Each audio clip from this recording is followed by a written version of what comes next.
Namaskar, Shalom. The war between the state of Israel and the terrorist organization Hamas has intensified. The situation remains very tense in the region. To get a better perspective on the current situation in Israel and the larger Israeli Palestinian conflict, we have with us a very special guest from Israel. We are now being joined by former Israeli Prime Minister Ehud Barak. He is considered as one of the best voices when it comes to Israeli-Palestinian conflict. He has served in the Israeli Defense Forces as well. He has been the chief of staff of the Israeli Defense Forces, and he has been part of some of the most dangerous and daring operations of the IDF that included avenging the killings of the Israeli athletes during the Munich Olympics. Your Excellency Ehud Barak, it's an honor talking to you. Many thanks for speaking to India today. Shalom, Baruch haba. Thank you for having me. Your Excellency Ehud Barak, we have seen what has happened in Israel in the recent days. Hamas, a terrorist organization based in Gaza, carried out barbaric terror attacks on the Israeli citizens. But everyone is asking this question that despite having the best intelligence in the world, how could Israel could not sense what was going to happen, and how could Hamas carry out these kind of terror attacks? We don't know all the details yet. It was a surprise, clearly a failure of our intelligence, a failure of our operational forces on the spot, which ended up within 24 hours. We lost 2,000.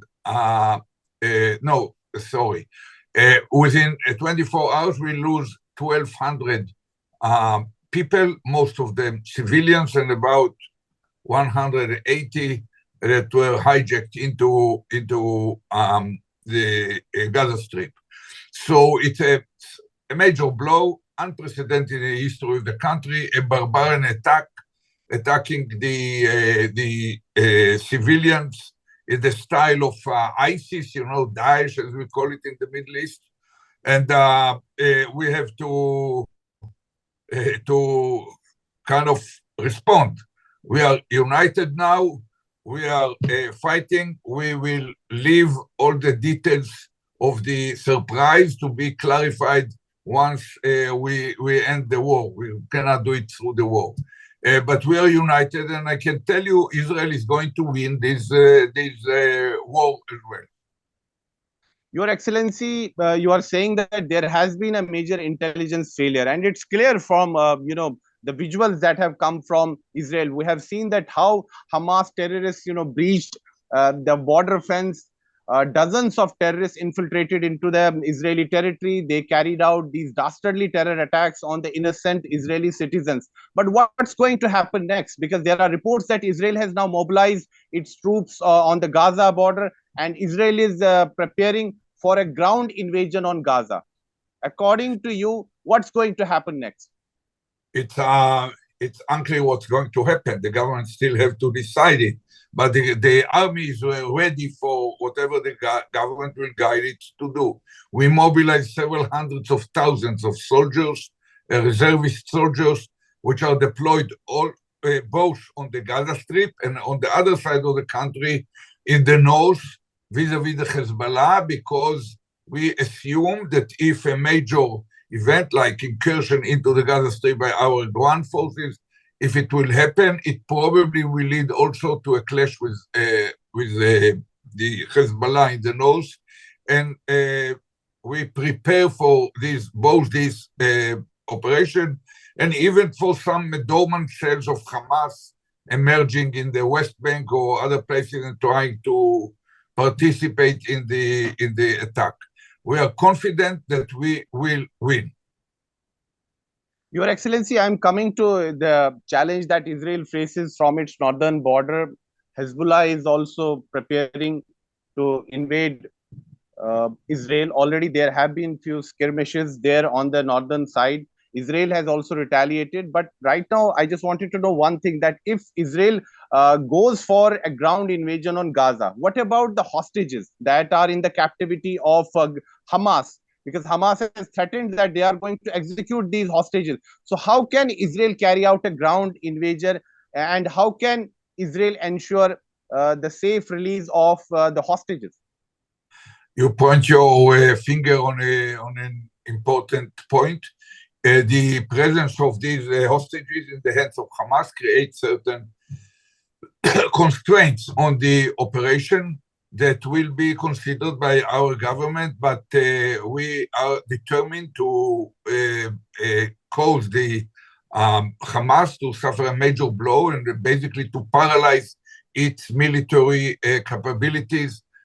It will be done from the air to the extent that the government will decide upon it, even through incursion into the Gaza Strip. And I assume, I don't know, nothing is publicized about it. I assume that several kind of countries, other countries like Egypt or Qatar, or even probably some European country, might try to check to what extent the ground is ripe for exchange of the hostages for prisoners in Israel or for other gestures. I know that about 1/4 of the hostages have not just Israeli passport. There are some Thailand workers, and there are some people Americans, some British, some Europeans probably. I don't know if any Indians, but some of them might be considered as an exception. Probably the Hamas will decide, in order to reduce the pressure upon them, to release those who have a foreign passport, not just an Israeli one. And it's too early to know. I don't expect any formal negotiation to start without something very ripe achieved by those who are going between. But at this stage, this is not the leading consideration, because our Air Force already hits very heavy on the Gaza Strip, and the ground forces are preparing themselves. Some of them are reservists, need some refreshing. But once again, if the government decides to take over the Gaza Strip, it will be executed, most of it in a very short time, and probably the completion over several weeks. So, Mr. Ehud Barak, you don't rule out the possibility of having negotiations with Hamas mediated by countries like Egypt or UAE? Yeah, I don't know of any negotiation, but from our experience in the past, we have a long experience with Hamas. They never achieved such an achievement as this time. And usually the Egyptians, Qataris, and the Germans or others, without even being asked by any side, immediately start to check with both sides. No side has an incentive to raise it to the surface, because if nothing is going to be achieved. And usually it took a very long time, sometimes years. Probably this is a different case, but it's too early to pass the judgment. Mr. Ehud Barak, what Hamas did last Saturday, by targeting innocent Israeli citizens, do you think that Hamas has done big damage to the Palestinian cause? Because the entire, Western world is rallying behind Israel right now, and the Palestinians are only, finding support from countries like Qatar and Iran. Look, I think they believe that it was a great achievement, and for sure it was a major blow to Israel. And one of the objectives of our whole operation is to make clear that such an event could never happen again. But what strikes me as we have experience with Hamas for 20 years. They never was very benign. They always were terrorist murderers. It's not an incident not coincidence that most of the countries on earth have announced them to be a terror group. And what is different this case is the size and the extremism of this. Usually they would make a small penetration, kill a person or two. Sometimes they could hijack a person or two, and the negotiation develop here. They surprise us, as they say, and it's our failure that we did not defeat them on the barrier. But once they have 200 or 180 people, it's by definition different, and the very fact that they slaughtered, like really the barbarian, they decapitated some of the babies, they cut through the tummies of pregnant women, they raped and shoot. It was terrible. We never seen something like this since the establishment of the State of Israel. And we understand that in the Middle East, you cannot survive if you allow these kind of events to happen and get unpunished or get kind of impunity. Mm-hmm. Your Excellency, now coming to the issue of the threat of Hezbollah, we are seeing that Hezbollah has fired mortar shells on the Israeli assets on the northern side of Israel's border, and that's why we are witnessing now that Israel is also mobilizing its troops towards the northern side as well in order to repel any kind of provocation that may come from Hezbollah. Do you think that Hezbollah could open a major front on the northern side, and there could be escalation from the Golan Heights as well from the Syrian side? And this conflict can, if you ask if it could, of course it could. In the Middle East, everything could happen. It's we have no interest in widening the front, but I don't recommend to the Hezbollah to do it. There will be heavy price for it for them. They cannot surprise us. We are now kind of aware of the possibility of an attack.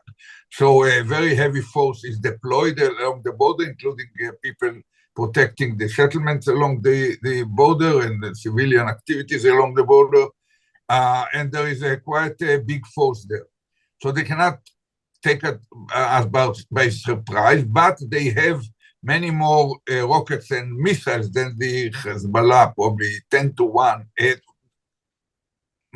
They have many more rockets and missiles than the Hamas, probably on a factor of 10 to 1. So they might use it. We have a very advanced air defense systems against missiles and rockets named Iron Dome, and there's another layer called David Sling, and basically we intercept 80 or 90% of the rockets and missiles, and we have heavy forces and effective air force. So if they choose to open another arena, we will fight and we'll win there as well. It might stretch into a longer kind of war and will be more costly, but the Hezbollah and the whole of Lebanon will suffer major blows. Mm-hmm. Your Excellency, the current Prime Minister of Israel, Benjamin Netanyahu, is saying that he's not going to forgive Hamas. And that is why we are witnessing massive airstrikes taking place in Gaza. Hamas's bases are being targeted, but it has also led to humanitarian crisis because hundreds of thousands of Palestinians are fleeing. They have been affected. And Israel has also halted power supply, fuel supply, water supply to Gaza. So, I mean, there is criticism coming from the Palestinian groups that Israel is once again subjecting Gaza to a suffocating blockade. Yeah, it's technically it's true. It's now it's closed. I assume that the Egyptians, probably others, will raise the idea about how to make sure that a humanitarian crisis will not develop there. We have Israel has an interest to signal to the Hamas that there is a price for what they have done. That you cannot compare what happened in Israel this Saturday to the what happens in the Gaza Strip. And we know that when you attack. So, Mr. Ehud Barak, what you are saying is that if Gazans are suffering right now, the common Palestinian people are suffering right now, it's the Hamas, the terrorist organization Hamas, which is responsible for it, not Israel. Yeah, it's clear that Hamas is responsible by its barbarian attack for everything that now happening. But Israel is different from Hamas. We never killed civilians deliberately. We never targeted civilians, non-participants. But with modern weapons, you know it, from any major power who intervened in places like Afghanistan or Iraq or other places, you always have certain collateral damage. But each target is made clear by several layers, more than one round of consideration, whether it's a real target, whether the information accurate. And in all cases, there is certain warning, sometimes several hours beforehand, to the population there to leave the area, and basically in order to reduce the number of non-participants casualties, but we are determined to destroy this. We'll do it by the international law, but I cannot tell you that no citizen or no innocent people might be hurt. It happens in wars. Mm-hmm. Your Excellency, you have been the Prime Minister of Israel, you have served as Prime Minister of Israel, and you have also held other important positions in the Israeli government. You have worked under different prime ministers also. You have been Interior Minister under your mentor, Yitzhak Rabin. You have also served as Foreign Minister. You have also served as Defense Minister. And it was during your tenure as Defense Minister that Israel built a very strong border security system. Iron domes were installed, and the Israelis, particularly living in the southern part of the country, in southern Israel, heaved a sigh of relief after this broader border security system was strengthened. According to you, I am coming again, back to that question, that what went wrong? Israel has such a strong, air defense system, border security grid. What went wrong? We don't know all the details. It's clear. One point is clear, it's beyond doubt. It's a failure, and it's our failure. It's not failure. It was not written in heaven that they will succeed. They probably followed very intensively, the Hamas followed very intensively the routine of these border guards. And there is quite sophisticated electronics and other cameras and other devices. They probably, at the first step, they neutralize these cameras, so there was a blindness about what happens. And when they opened the bribe initially by certain explosive and then by bulldozers or so on, in some 15 different places along a sector of probably 30 or 40 kilometers, 15 or 20 places, they immediately attacked the military units that were deployed very close and took over some of them. That create kind of ineffective or not coordinated response to it. And it took several hours. People were kind of isolated in their homes, trying to avoid the terrorists from coming there. In every modern Israeli apartment, there is one room which is protected against even almost direct hit of certain size of rockets and missiles. I am sitting here in such a room. I turned it into a library, but basically the walls are very heavy concrete, and people close themselves inside. The terrorists usually burn they put the whole building in fire in order to impose the people, the residents to leave this better protected room. It's a failure. We have to clarify all the details, but it tells you one old truth, that with all modern arrangements, surprise could be achieved if you are the one who plans it and prepare it under heavy security terms and not allow anything to leak. You can surprise even good and basically high-quality armed forces. It happened to us in 73, 50 years ago. It happens to Americans in Pearl Harbor. It happens in other places. Surprise is an effective tool in the opening step of any operational military campaign. We know it from our experience as well. Mr. Ehud Barak, Benjamin Netanyahu has served under you when you were in the IDF, and you served under him when he was the prime minister. You were his defense minister. Do you think that the current crisis that is being witnessed in Israel right now, Benjamin Netanyahu is to be blamed? Oh, for sure, he bears the ultimate responsibility. He's basically the head of state, and so by definition, he's responsible. He's the uppermost address for complaints. But I think that's not the time to deal with it. We are now in the height of fighting.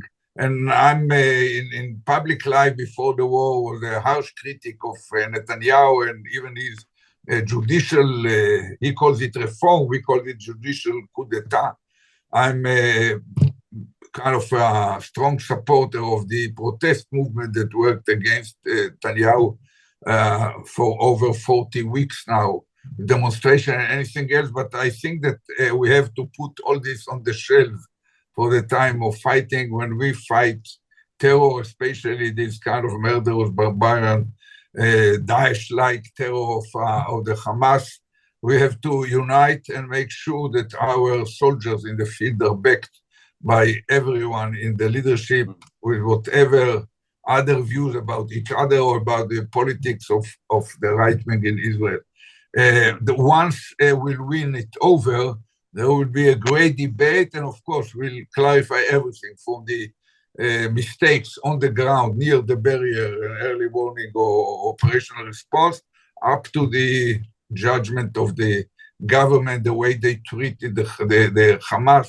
Our government in the recent years made got some idea that Israel will be better off if it strengthened the Hamas in a way, not totally free, but helps to the Hamas to be have the upper hand within the Palestinian people, to weaken the Palestinian Authority in Ramallah, and to let the Hamas in Gaza, in spite of kind of quite often every year or two, there was a major clash with Hamas, but in between there was an idea that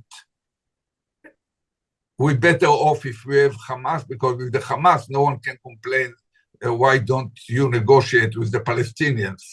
The argument is clear, they don't control their own people, and no one can negotiate or ready to negotiate with Hamas. So there were mistakes on the political strategy long before, but it's not the subject of a discussion right now.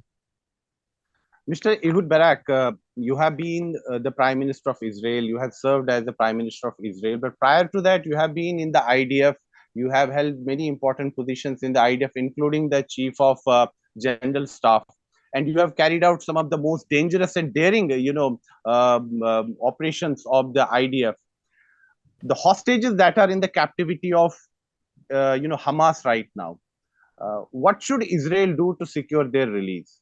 Because you have been part of such missions. We insist that this is a responsibility of the Hamas to hold each one of them and not to cause them any damage. They probably might try to use them as a human shield for some important command posts and so on. And I don't think that it will be proper to discuss over the TV what could be done about hostages. Right, right. I was involved personally in leading some operation to release hostages, but you can never argue that it's the same kind, that you can easily copy. Every case should be judged on its own points, and it's not as simple. It's not something that could be easily solved anyway. Mr. Ehud Barak, given the magnitude and scale of the current confrontation that is taking place between the Israel and Hamas, there have been peace negotiations that have taken place in the past between Palestinians and the Israelis. But given the fact that what has happened in the last few days, do you think that the resolution of the larger Israeli Palestinian conflict is not possible now? And the two-state solution is dead now? No, I hope it's not dead on one hand. The two-state solution in the long term should be the solution to the best of my judgment, the only solution. But that's not the time to discuss it. That's clear. This war will probably delay for another phase, probably another several years. Any Right. possibility of genuine. With Hamas, we cannot discuss anything.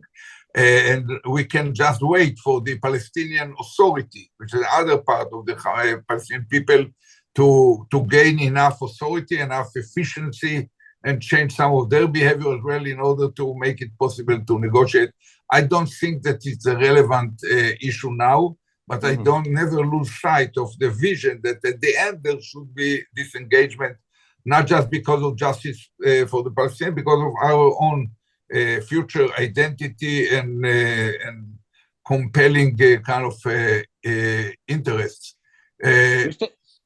It's not for now. Mr. Ehud Barak, your mentor, Yitzhak Rabin, he paid a heavy price for, in his quest for peace. He played an important role in the Oslo Accords. Unfortunately, he was assassinated, and then we saw a fresh spell of violence taking place in Israel. And when you became the prime minister, you as a statesman tried to resolve this issue. There was Camp David summit that took place. The then US President Bill Clinton was the mediator. You and Yasser Arafat, the Palestinian Authority leader, negotiated this issue. What went wrong at that point of time? Because different things are in the public domain. And one theory is that you had agreed for a two-state solution, but it was the status of East Jerusalem which became the bone of contention. People very often ask me,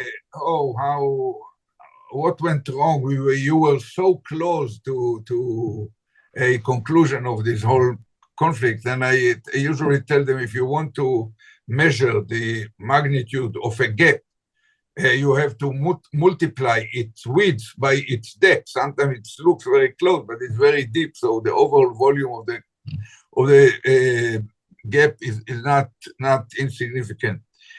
We were, myself and Clinton, we proposed a far-reaching proposal. My objective was to follow on the footsteps of Rabin. He was my mentor. He was the man who brought me back to politics, and also had a similar career in a way, being also the commander of the armed force beforehand. And we were very close.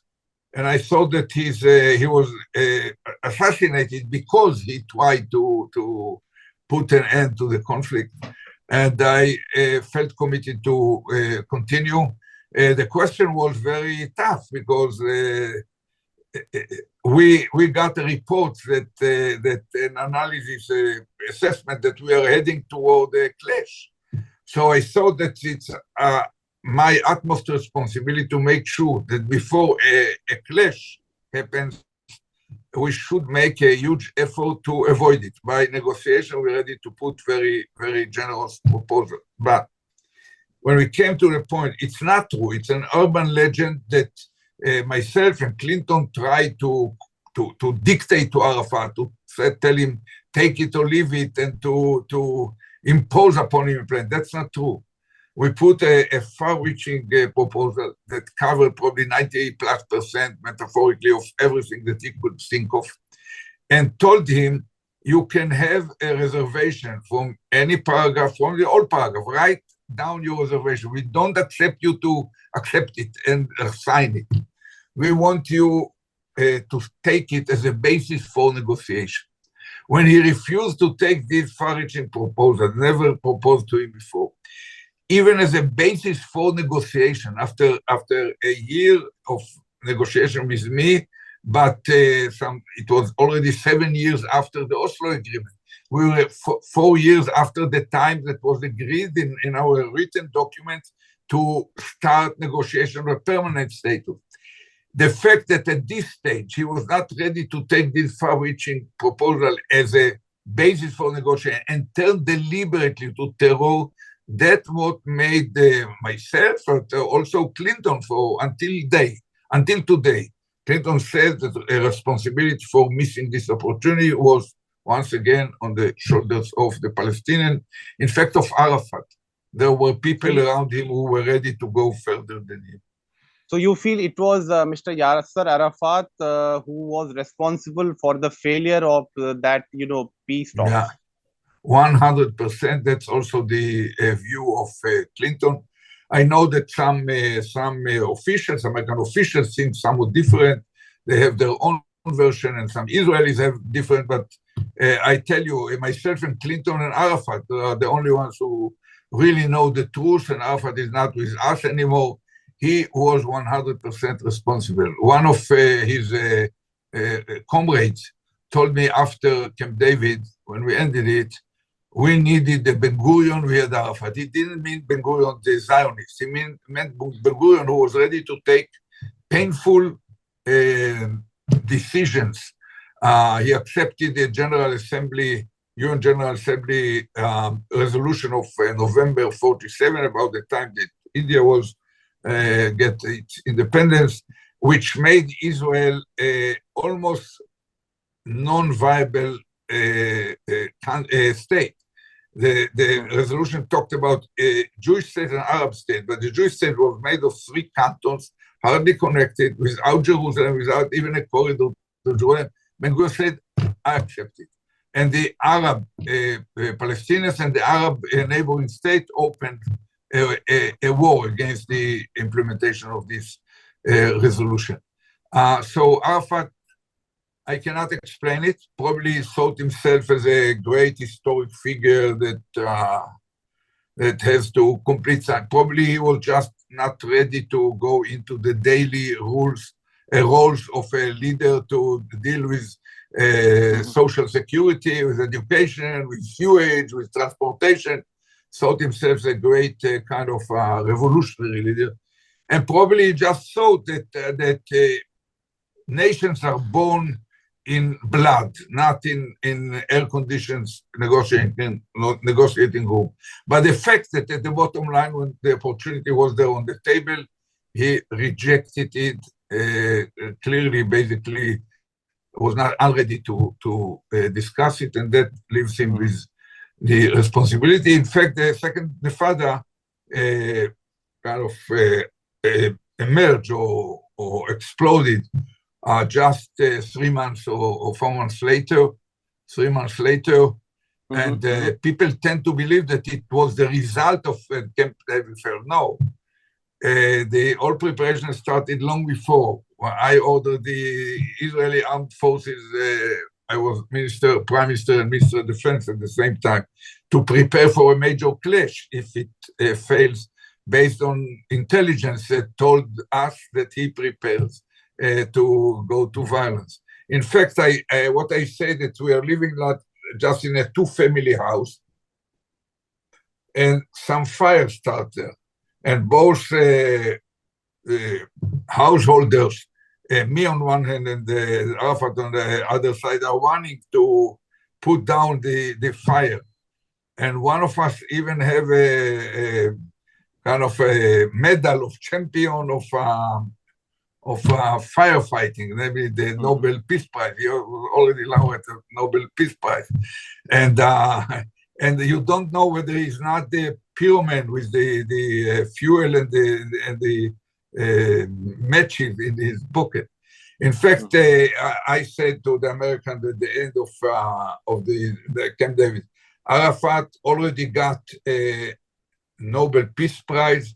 He probably was more fit to get the Oscar.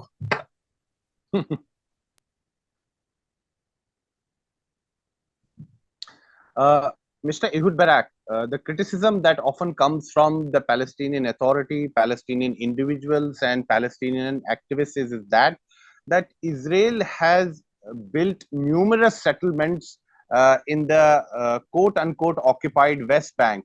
Palestinians call it as occupied West Bank. Israelis call it as Judea and Samaria. But they are saying that you have violated all the international norms, including the Oslo Accords, and you are building numerous settlements there and occupying Palestinian land. It's true that the present government, and to extent all governments, even my government was building in these areas, but we are building in certain well-defined areas. We call it settlement blocks. That altogether, all the settlement blocks include some 80% of the settlers and cover no more than 5% of the area of the West Bank. But it's true that even when I was prime minister, and clearly, and later when I was a defense minister in Netanyahu government, and now it's kind of became more heavily populated, and there are probably 150 different isolated settlements which are outside the settlement blocks. These places or outside settlement blocks will be part of negotiation of permanent arrangement with the Palestinians when the situation will be ripe for it. Israeli governments, both my government, Rabin's government, Peres government afterwards, even Netanyahu's government, the first government in '96, my government, after me, Olmert's government, Sharon government, we all were ready to negotiate a certain agreement with the Palestinians, and it never kind of took off. And I think but sorry to interrupt you there, sorry to interrupt you there, Mr. Ehud Barak, do you feel that Israel should not, build any more settlements in the West Bank now, because that will be detrimental to the future peace process? Yeah, I know the settlements complicate in a way, it's complicated the solution when we come to do it, but once the Israelis are convinced that the Palestinians are the side who is not ready to negotiate, it's become less clear where to put the blame for it. It's the explicit policy of this government, Israel as a right-wing government, to put more settlements in this area, and they are part of the government. These are parties who their explicit vision is to avoid any possibility of two states. But I don't believe that any step on the ground can make the solution impossible. If there is a will, there will be a way. When both sides will be right for it, call it whatever. And part of it is, of course, the Hamas, because the Hamas really gives Israeli extremist argument that you can do nothing with the Palestinians because the Hamas is they're terrorists. At the time, Barak, I was... Mr. Ehud Barak, I am coming back to the current situation in Israel. Do you think there is a possibility that a full-blown war can erupt in this region? There is a possibility. It's not the interest of Israel. I think that it's not the interest of the other side, but it can happen. And if it happens, we will win. But I hope it won't happen. Mr. Ehud Barak, you must have seen the reaction of Prime Minister of India, Mr. Narendra Modi. He has condemned the terrorism of Hamas. He has said that India unequivocally condemns terrorism in all its forms and manifestations. And at the same time, he said that people of India stand firmly with Israel at this point of time. And even common Indians are writing, on social media. They are expressing their support for the state of Israel. How is India's support being viewed in Israel? I think that there is high respect to India as a great civilization and emerging extremely important power. There are very good relationship in many areas, including security. And You know, Indians are extremely capable people. You might know it from home, but you can see it other parts of the world. In America, there's Indian community. Like Mr. like Israelis, they help each other. They are very prominent everywhere, and we highly appreciate the position of Modi himself and his government. And that's why we try to act according to the international law and to reach our objectives while keeping the support of the world, including of India, of course. Mr. Ehud Barak, how would you like to react to what Pakistan is saying? Pakistani, former Prime Minister Shehbaz Sharif and other Pakistani politicians have almost justified the barbarity of Hamas. Whoever support the Hamas, I'm critical of him. But I happen to know Parvez Musharraf. I happen to know Lady Bhutto before she was assassinated. I saw in them certain kind of, I don't know how to call it, they were educated in the West. Musharraf has this kind of British kind of armed forces traditions. They were not so kind of hostile to Israel at the time. Of course, it's not compared to the relationship that we have now with India. But of course, we are criticizing everyone who supports Hamas or that encourage terror in the region, like Iran. Iran is a major destabilizer in the region, in the whole region. Mr. Ehud Barak, Pakistan has been sponsoring terrorism against India. There are terrorist organizations like Lashkar-e-Toiba, Jaish-e-Mohammed, Hizbul Mujahideen. These organizations are based in Pakistan and they get all the support of the Pakistani establishment, Pakistani army, and the Pakistani leaders that you mentioned, Parvez Musharraf, Benazir Bhutto. All these leaders have supported terrorist organizations. So, do you think that countries like Pakistan, Iran need to be isolated and sanctioned by the international community? I think that if that's the case, we share a common aspect of our foreign policy or relationship with neighbors, that some of them support terror, and terror should be fought against in all ways, politically and operationally, and through cooperation in intelligence, any other way. And rogue states, and Pakistan is in a way a rogue state, and Iran is clearly a rogue state, North Korea is a rogue state. They are the great destabilizers of the world order. While Israel is trying its best, we have very good successes with King of Jordan, with Jordan Kingdom, with Egypt. We have very stable peace agreement. We could not do it with Lebanon and Syria till now, and with Palestinians we discussed, but we recently have a normalized relationship that were under the surface for decades, but normalize it publicly with You're referring to the Abraham Accords, with Bahrain, Morocco. So we are on the right trajectory, but it will take time, especially on this strip from Morocco to Indonesia. But do you feel what Hamas has done is a big setback to the larger peace process in the Middle East? Because in the recent past, we have seen that when Donald Trump was the president of the United States, Abraham Accords were signed, and Israel normalized relations with countries like UAE, Bahrain. And there was, in the recent days, there was talk of, some kind of negotiation happening between Israelis and the Saudis. And somehow this seems to have rattled the Hamas. That's what many people are saying.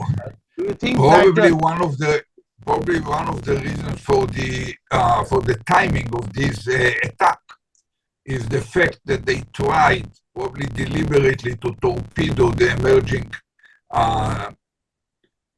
trilateral kind of negotiation between the Saudi Arabia, the United States, and Israel. Probably they try to torpedo it. Probably they try to go with the circle of the Hezbollah and Iran, who tries to make a counterweight or disturb any normalization. It's probably part of a wider thing, but it's a part of their normal behavior. And the real problem is that it's succeeding. We have to be better deployed to avoid it from happening. We failed, but that doesn't mean that we are going to accept it. We are going to do our best to make sure that Hamas will not have the capability to repeat it anywhere in the future. Your Excellency, Mr. Ehud Barak, it was a great pleasure and honor talking to you. Thank you so much for speaking to India today. Thank you. Thank you. Namaskar, Shalom, and Shalom, Toda Rabba. shalom. Thank you.